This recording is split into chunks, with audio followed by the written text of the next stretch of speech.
पिछले एपिसोड में हमने देखा ताजुना का दोस्त ब्रिज के काम में उसका और साथ देने से मना कर देता है। नरूटो और सास्के काफी ज्यादा लगन से अपनी ट्रेनिंग करते रहते हैं। फिर ताजुना सबको काइजा की कहानी सुनाता है कि वो कैसे इस देश का हीरो बना और ज़ाबुज़ा के हाथों मारा गया, और उसकी कहानी सुन के नरूटो काफी जोश में आ जाता है। अब आगे वीडियो शुरू करने से पहले एक रिक्वेस्ट है, अगर आपको मेरी वीडियोस पसंद है और आपको लगता है कि मैं आपके लिए कुछ वैल्यूएबल कर रहा हूं, तो आप मुझे पेटीएम के थ्रू भी सपोर्ट कर सकते हैं ताकि मैं अपना कंटेंट इंप्रूव कर सकूं और आपको ऐसे ही एंटरटेन करता रहूं। लिंक आपको डिस्क्रिप्शन में मिल जाएगा। Thank you. Now enjoy this video.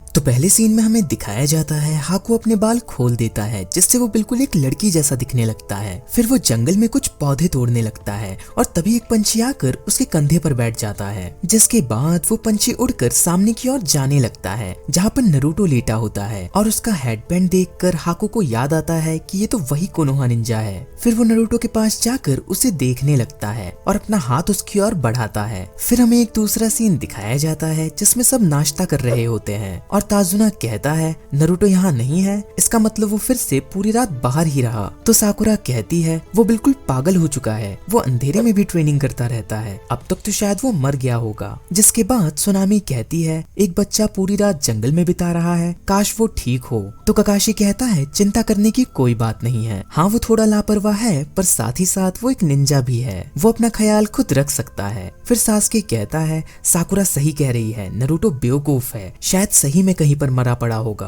और ऐसा कहकर वो जाने लगता है और जाते हुए कहता है मैं थोड़ा टहलने जा रहा हूँ। तो साकुरा कहती है लेकिन हमने तो बस अभी खाना शुरू किया है। लेकिन सास्के का खाली प्लेट देखकर वो कुछ ऐसे एक्सप्रेशन देने लगती है। फिर हमें एक दूसरा सीन दिखाया जाता है जिसमें हाकू नरूटो का गला दबाने वाला होता है, पर फिर वो नरूटो को जगाने लगता है और कहता है उठ जाओ, यहाँ सोओगे तो ठंड लग जाएगी। तो नरूटो उठकर कहता है आप कौन हो और यहाँ क्या कर रही हो? तो हाकू कहता है मैं जड़ी बूटियां इकट्ठा कर रहा हूँ घाव और बीमारियां ठीक करने के लिए। फिर नरूटो पूछता है तो दी आप रोज ऐसी इतनी सुबह काम शुरू कर देती हो? तो हाकू कहता है हाँ, वैसे मैंने उम्मीद नहीं की थी कि आज मुझे ऐसे कोई यहाँ सोया हुआ मिलेगा। जिसके बाद नरूटो कहता है मैं ट्रेनिंग कर रहा था। तो हाकू कहता है ओह तो क्या तुम एक निंजा हो या फिर ये हेडबैंड तुमने बस फैशन के लिए पहना है? तो नरूटो कहता है सिर्फ बेहतरीन निंजा ही ऐसे हेडबैंड पहन सकते हैं। तो हाकू कहता है ओह कितनी कमाल की बात है, वैसे क्या तुम किसी खतरनाक चीज के लिए ट्रेनिंग कर रहे हो? तो नरूटो कहता है मैं बस अपनी स्किल्स सुधार रहा हूँ जिससे मैं ताकतवर बन सकूं।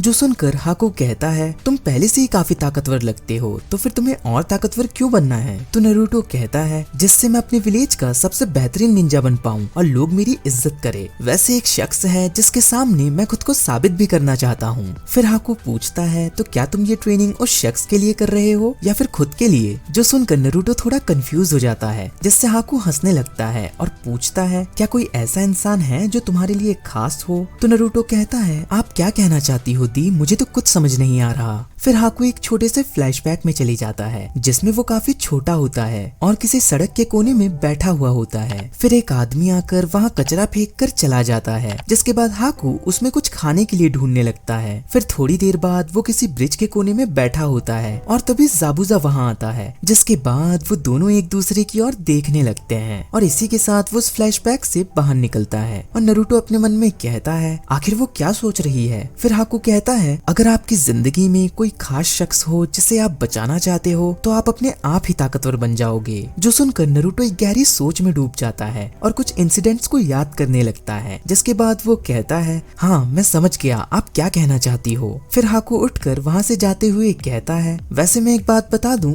मैं लड़का हूँ। जो सुनकर नरूटो अपने मन में कहता है ऐसा नहीं हो सकता, ये तो साकुरा से भी ज्यादा सुंदर है। फिर सास्के वहाँ आ जाता है और हाकू के बगल से जाते हुए उसे कुछ महसूस होता है। फिर नरूटो खुद से कहता है मैंने अपनी जिंदगी में बहुत सी अजीब चीजें देखी है पर आज तो हद ही हो गई। जिसके बाद सास्के उसके सिर पे मारकर कहता है क्या तुम ब्रेकफास्ट के भी बारे में भूल गए बेवकूफ? तो नरूटो हंसने लगता है जिससे सास्के इरिटेट होने लगता है। फिर हमें एक दूसरा सीन दिखाया जाता है जिसमें साकुरा और ककाशी नरूटो और सास्के को ढूंढने लगते हैं और तभी एक कुनाई उनकी ओर आती है और वो देखते हैं नरूटो काफी ऊपर चढ़ चुका है। और साकुरा कहती है कमाल है, अब नारुतो इतना ऊपर चढ़ सकता है। फिर नारुतो उस डाली पर खड़ा हो जाता है, लेकिन तभी उसका बैलेंस बिगड़ने लगता है, जो देखकर साकुरा और ककाशी घबरा जाते हैं। लेकिन नारुतो उल्टा लटक जाता है और कहता है मैं तो मजाक कर रहा था। तो साकुरा कहती है हमें तुम्हारी चिंता हो रही थी, पर उसके अंदर की साकुरा कहती है मैं तुम्हें मार दूंगी। फिर ककाशी अपने मन में कहता है मुझे ऐसा क्यों लग रहा है कि कुछ बुरा होने वाला है। और तभी नारुतो की पकड़ छूट जाती है, जो देखकर ककाशी और साकुरा फिर से घबरा जाते हैं। लेकिन सास्के आकर उसे बचा लेता है और कहता है तुम बेवकूफ ही रहोगे नारुतो। फिर साकुरा कहती है क्या बात है सास्के, तुम कमाल के हो। फिर हमें एक दूसरा सीन दिखाया जाता है जिसमें हाकू ज़ाबुज़ा से कहता है तुम काफी जल्दी ठीक हो रहे हो। तो ज़ाबुज़ा कहता है बस कुछ और वक्त की बात है। फिर हम देखते हैं नारुतो और सास्के पेड़ के बिल्कुल ऊपर पहुंच जाते हैं और सास्के कहता है चलो वापस चलते हैं। तो नारुतो हाँ कहता है और वो दोनों ताजुना के घर आ जाते हैं। और ताजुना कहता है तुम लोगों की हालत तो कुछ ज्यादा ही खराब लगती है। तो नारुतो कहता है हमने कर दिखाया, हम पेड़ के बिल्कुल ऊपर तक चढ़े। जो सुनकर ककाशी कहता है बहुत बढ़िया, अब कल से तुम दोनों भी ताजुना को प्रोटेक्ट करोगे। जो सुनकर नारुतो खुशी के मारे सास्के को लेकर जमीन पे गिर जाता है और सास्के कहता है तुम बेवकूफ ही रहोगे नारुतो।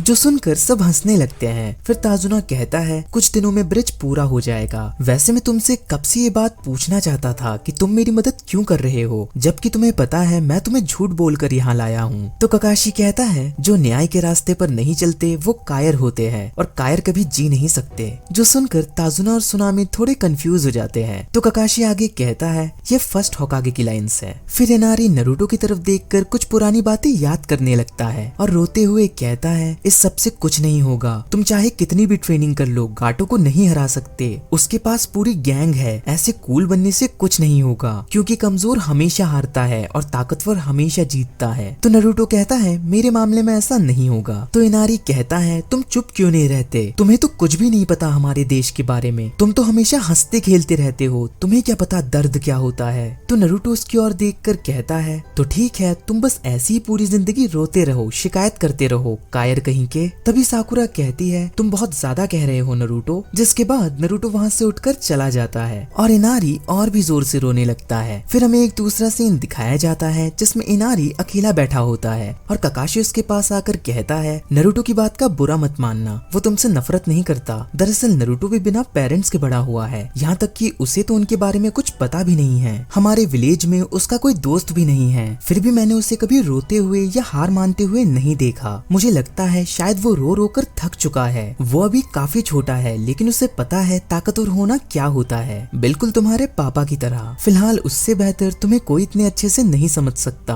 जो भी उसने तुम्हें थोड़ी देर पहले कहा था वही बात ना जाने वो खुद से कितनी बार कह चुका है। जिसके बाद हमें अगले दिन सुबह का सीन दिखाया जाता है जिसमें ककाशी साकुरा और सास्के को लेकर ताजुना के साथ जाने लगता है, लेकिन नारुतो उनके साथ इसीलिए नहीं जाता क्योंकि वो सो रहा होता है। फिर हम देखते हैं गाटो ज़ाबुज़ा से फोन पर कहता है आखिर कब तुम अपना अधूरा काम पूरा करोगे। जो सुनकर ज़ाबुज़ा अपने पैर से फोन को तोड़ देता है और हाकू से कहता है क्या तुम तैयार हो। और तभी नारुतो जाग जाता है और उसे पता चलता है कि सब उसके बिना ही चले गए, इसीलिए वो तुरंत तैयार होकर ब्रिज की ओर निकलता है और रास्ते में उसे कुछ दिखाई देता है। फिर हमें एक दूसरा सीन दिखाया जाता है जिसमें ताजुना अपने वर्कर्स की ऐसी हालत देखकर शॉक हो जाता है। जिसके बाद हम देखते हैं ताजुना के घर के बाहर गाटो के दो आदमी खड़े रहते हैं और फिर ब्रिज के पास कोहरा छाने लगता है, जो देखकर ककाशी कहता है सास्के साकुरा तैयार हो जाओ। जिसके बाद वो लोग अपनी अपनी पोजीशन ले लेते हैं और साकुरा कहती है ककाशी सेंसे ये ज़ाबुज़ा ही है ना, ये उसका हिडन मिस्ट जुत्सु है। तभी सबको ज़ाबुज़ा की आवाज सुनाई देती है और वो कहता है ककाशी मुझे माफ करना, मैंने तुम्हें इतना इंतजार करवाया। वैसे तुम अभी भी उन बच्चों को अपने साथ लेकर आए हो, क्या बात है, वो लड़का तो कांप रहा है। जिसके बाद काफी सारे ज़ाबुज़ा उन सबके सामने आ जाते हैं, जो देखकर सास्के मुस्कुराते हुए कहता है मैं डर के मारे नहीं बल्कि एक्साइटमेंट के मारे कांप रहा हूँ। फिर ककाशी कहता है आगे बढ़ो सास्के। जिसके बाद सास्के ज़ाबुज़ा के सभी क्लोन्स को खत्म कर देता है। फिर असली ज़ाबुज़ा और हाकू उनके सामने आ जाते हैं और ज़ाबुज़ा कहता है ये बच्चा तो बड़ा हो रहा है, ऐसा लगता है तुम्हें तुम्हारा राइवल मिल गया है हाकू। तो हाकू कहता है लगता तो ऐसा ही है।